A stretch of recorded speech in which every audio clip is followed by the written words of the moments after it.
Now, this has to be the cheesiest of the cheesiest animations I've ever made, but I wanted to do something to help you visualize affinity chromatography. And if you assume that the picture that I've drawn here is a beaker, and in this beaker we have a few things. The kind of turquoise looking beads are what we would consider the sort of stationary phase. They're going to be the eventual stationary phase in our column. They're the beads that have on them the inhibitor that might bind to an enzyme. So when we look at the three enzymes that I've drawn in here, one of them kind of in a brownish tan color, one of them in a blue, and one of them in the red, clearly it's the red enzyme that we're interested in. That's our target enzyme to purify. We can see that because the inhibitor on the beads is going to specifically bind to the active site of this particular enzyme. So we would begin our experiment by putting all of the cell prep that we had taken from maybe some organism, whether we're taking it from blood or somewhere that we want to purify an enzyme from, and then we're going to put it into solution with the beads that will eventually be used in the chromatography. But we know that in that solution there are many enzymes. I've just shown a couple of impurities, but there could be many other enzymes that are not the enzyme of interest. So what we'll see then is once we put the enzyme of interest in with the chromatography beads that have the inhibitor on them, we'll mix it around, and what we're hoping is that in this mixing we'll get the specific binding of the enzyme to the inhibitor on the beads. And of course the other enzymes that don't bind specifically to that inhibitor will not bind to the beads. So this whole first goal is just a mixing, which I know, cheesy mixing a cartoon that I have here, where you see it mixing around, and eventually at the end of this mixing we hope that in fact the enzyme of interest to us has firmly bound to the inhibitor on what will become the resin beads. So now you can take what we call it a slurry at this point, where there's a slurry of the mixture of the bound enzyme and the eventual stationary phase beads. We take the whole thing and pour it into a column now, and the beads pack the column. But of course, still in that solution is the firmly bound enzyme that we know we want to purify, but there's also the other two enzymes that we're not interested in having in our purification. So now drip mobile phase across this column, and the mobile phase will cause the non-specifically bound proteins to elute. So those will get set free coming out of the end of the column. Now at this point we can add a competitive inhibitor, a free inhibitor that will bind to the enzyme and take the place of the inhibitor on the beads within the stationary phase, and that will allow the enzyme of interest to elute. So depending upon what you're working with, you might use different things to elute this enzyme, but a free inhibitor might work really well. So let's watch as a free inhibitor comes in, binds to the enzyme, frees it, and lets it elute. So then you would be able to look for your A280 readings and find the enzyme that you want to purify. Let's summarize and write down what we've learned about affinity chromatography, knowing that the resin in the stationary phase contains some sort of molecule to which the protein or enzyme specifically binds.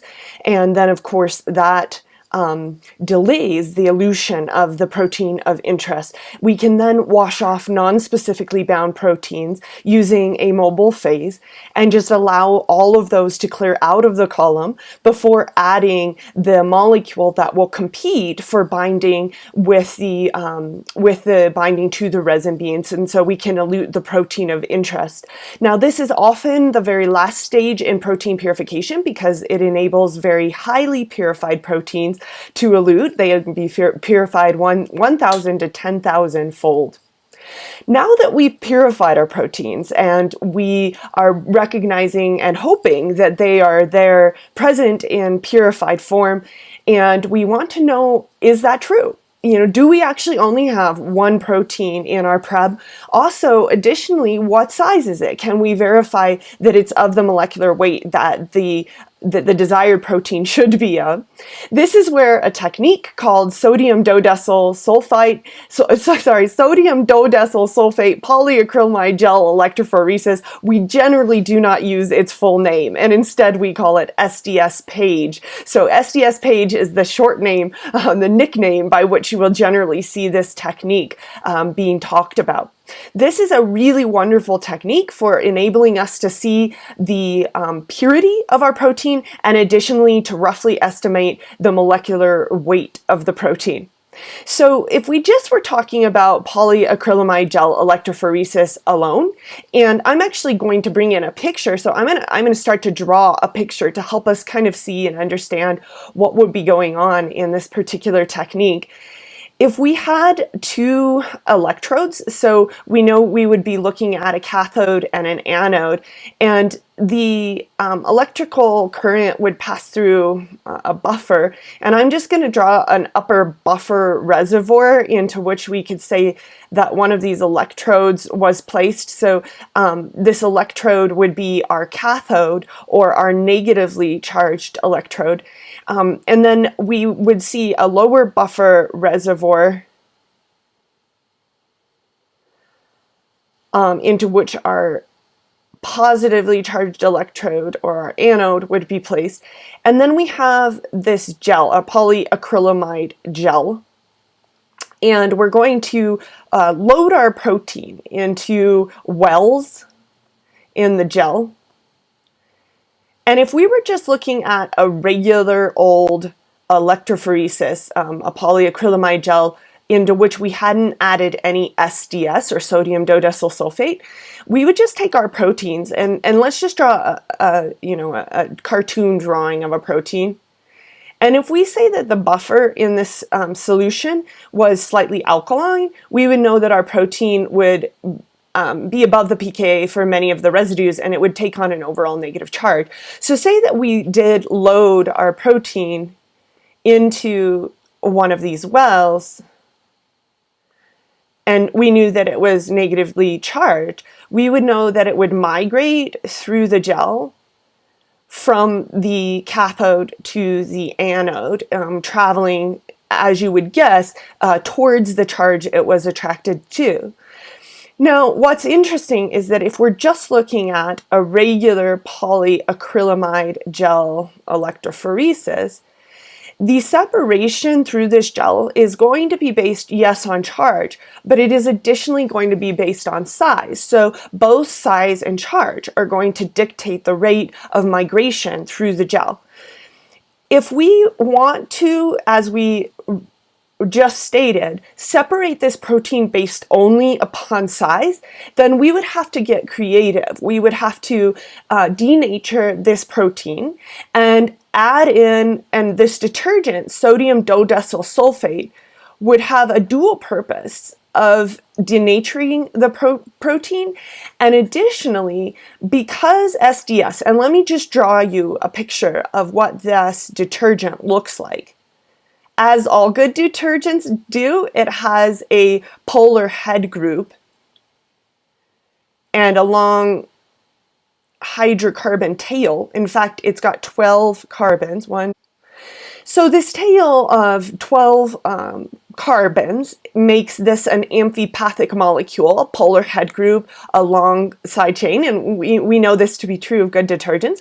But what this detergent does is twofold. It causes the protein to denature, but additionally it binds to the protein in a ratio of 1 molecule of SDS to every 2 amino acids.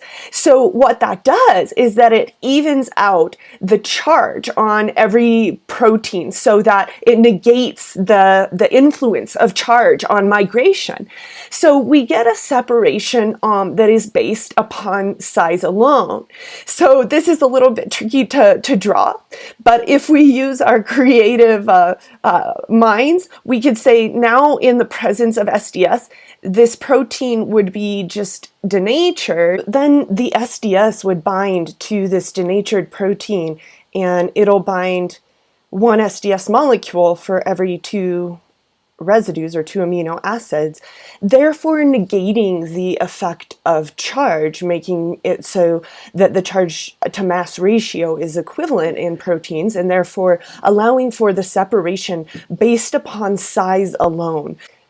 So this denatured protein could be loaded into the well, and of course the charge factor would be negated, and so the large proteins would move very, very slowly through the gel, whereas the small proteins would move very rapidly. So when you stopped the progress of the gel, a very small protein would have traveled very far, whereas a very large protein would have not. And of course, for those of you who are excited to see an equation expressing that rate, it's just going to be equal to 1 over the log of molecular weight. So you can see that inverse factor where as the size gets larger, the rate gets slower. So in SDS page, we're able to separate proteins based upon size alone. Great, let's write that down. So electrophoresis is the migration of charged molecules in an electric field, quite simply stated. 1 molecule of SDS binds to approximately every 2 amino acids, therefore making the charge to mass ratio the same for every protein. We get the separation based upon mass alone, where we know that the rate is equal to 1 over the log of the molecular weight, meaning that the larger the protein, the slower it migrates, the more time it takes it to get through the gel. This is a good way to allow us to determine the purity of the protein, but additionally, it is a good way for us to determine roughly the size. However, occasionally an SDS page gel is used for purification of a protein because, in fact, you can actually use a razor blade and cut the band out of a gel and then resuspend the protein from that band. So occasionally that may be used in that way. All right, so I brought in an SDS page apparatus. They've donated this kindly to my purposes of teaching, which means that it's pretty worse for wear and it's missing parts and, yeah, it's so cool. But in any case, it gives you the sense of how an SDS works. So this one is actually one that is set up to run what we call 2 mini gels. So here's what would eventually be 1 mini gel, and here's the second mini gel. I'm going to undo one of these apparatuses to show you how you would start. So this is a clamp. Basically, this is a frame clamp is all that is.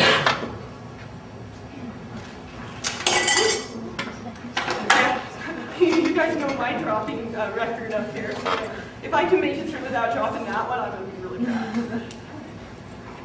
So what you've got here is 2 glass plates, and I don't know if I can get a little closer to everyone. You've got one glass plate that's higher than the other, and you've got these 2 gray spacers that sort of insert between the 2 glass plates. So you've got one that's higher than the other, separated by these tiny spacers. And what you do at this point is load it into the clamp frame here. And you just get it in there in such a way, if I don't lose the spacer. Actually, here's the good deal. I'll just do this. You just get it in there like this. Cooking show style, right? And basically that just clamps it shut. And what you've got now is you've got this tiny little space where the spacers made room, right? And you can pour a gel in there. Any more people are working with pre-poured gels, but it used to be in the old days, we used to pour our own gels. And so you can actually then put this is the apparatus that you would use to stabilize it or hold it while you were pouring the gel. And that actually just sits on there and allows you a good surface on which to pour your gel. And you just pour it in between the spacers, and there's actually 2 different gels. There's a bottom resolving gel and a top stacking gel. So you pour one, let it solidify, you pour the next. And you actually put a comb in there to reserve spots for the loading of the gel. This comb is the wrong size. It doesn't fit this, so I can't really put it in there. But it gives you the idea still how that would work. You just stick a comb in there like that. And then you just let that harden, let the gel harden. And then you can take it out, and no longer would it fall apart anymore like this because it would be held together by the gel. And then you can put the gel into this piece of the apparatus, which you can see is actually linked to the electrodes. It has the electrodes. So this will put it in the electric field. Again, this is missing a part, so we can't actually put this on here. But there would be a clamp that would basically hold this on like that. And then you would just set it into the box, the gel box. And just set it in like this. This is equipped to run both gels. You can put both of the gels on there at the same time. And then you just put this guy on and attach it to the power source. These guys. And then you can run it. So that's how that works. Cool. And then you just run it, and within the buffer even, there's SDS too. So there's SDS all over, keeping the protein denatured and keeping the ratio of charge negligible. This is a figure from your textbook. It's figure 3.12, and it shows the SDS page electrophoresis apparatus. And you can see a number of things in this figure of interest. Of course, we've got several buffer reservoirs, and depending on how your apparatus is set up, this one's a little different than the one that I showed in class, but you've got a buffer, one buffer reservoir associated with the anode and one associated with the cathode. So cathode here, anode here, and so positively charged or negatively charged electrode here, positively charged electrode here. And remember that the protein samples that we will put into an SDS page have been treated with SDS. And so the treatment with SDS makes it so that the charge to mass ratio is the same for every protein. So all proteins are going to migrate towards the positive electrode because of their treatment with SDS. They will all carry a net negative charge, and so they will migrate towards the anode or the positively charged electrode. So they'll migrate down through this gel, they'll pass through the resolving gel into the stacking gel, and different proteins will move at a different rate based upon their size. So the larger the protein, the slower it moves through the gel, and of course the small ones will move very rapidly. So after finishing running the gel, you take that gel out and stain it, and then you would be able to see the bands left from each of the resolved proteins. So of course then, right, our smaller proteins down here, our larger proteins up here, and with every SDS page that you run, you always want to run a standard with it.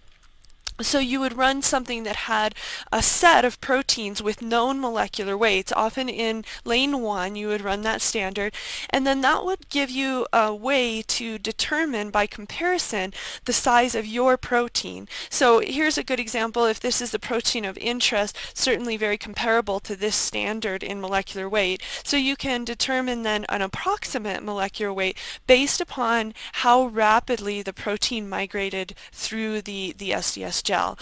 So it gives you the information you get here is twofold. One, you can determine purity of your protein. So say, for example, here's the fraction that you thought was the purified protein. Well, you can see there that you've actually got 3 different proteins in that. So maybe you are getting some side components that are being purified along with your protein, and you may need to do another step. So you can determine purity, but you can also get a rough idea of molecular weight. I just wanted to take a moment to look at an actual SDS page gel, and interestingly enough, this was an SDS page done for a carbonic anhydrase purification, which was the exact enzyme that I was speaking about purifying when I was an undergraduate student in the lecture that you were just watching. So this is kind of a poignant example. Awesome. On the left-hand side, what you can see is that whoever ran this SDS page gel, and this website is actually a .edu website of techniques, lab techniques. And so what you can see is that the standards are all listed in terms of their kilodalton molecular weight. And so we see standard bands in this region at 37 kilodaltons and then down here at 20 kilodaltons. And what you notice is that the purified carbonic anhydrase enzyme runs at if you compare it with the standard, runs at roughly 30 kilodaltons, and that's the molecular weight of carbonic anhydrase. So 30,000 daltons, or 30 kb, is the molecular weight of carbonic anhydrase, and you can see how the standard measurements allow you to get a rough estimate of what that molecular weight is. So this is a great example of an actual SDS page gel and the types of things that you can see on it. And notice that not only can you estimate the molecular weight, but that you can also really judge purity. So what we notice is in these lanes where the carbonic anhydrase prep was run, we see that it certainly was a very pure prep because it's the only band coming off. And in fact, this likely represents fractions. And remember how we were talking about the fraction collector, we noticed that this is showing the elution of the carbonic anhydrase, and it's getting it's coming out in higher and higher concentrations throughout these fractions. So this is a very poignant example. Excellent fun. So I guess I have one more question on here for you guys who are really into chemistry. After determining the approximate size of a protein using an SDS page, what technique might one use to determine the mass with increased accuracy? Let's say you want to know to plus or minus a proton. What, Kate? Mass spectrometry, you got it. And in fact, for proteins, we use a special type of mass spectrometry called electrospray. So electrospray mass spectrometry. Or there's something, this one I've never done, called MALDI-TOF, which is matrix-assisted laser desorption ionization spectroscopy. Yeah, it's kind of a mouthful. But basically what that does is similar. You take an organic that you mix the protein with, and then you actually load that onto a stationary phase and hit it with a laser. And the laser causes the proteins to pop off. And they call it the time of flight. So the time that it takes the protein to get from where that stationary phase was to the detector is the time of flight, and you can determine stuff that way as well. I just want to be sure that everybody got those last two techniques that are used to determine the mass of a protein with increased accuracy. So the first one that we talked about is electrospray mass spectrometry. So I'll write that down. And basically what you're looking at with electrospray is putting the protein solution into an injection port, and then it's ionized, and you're looking for the time that it takes for the protein to then get to the detector. So electrospray mass spectrometry can determine mass with higher accuracy.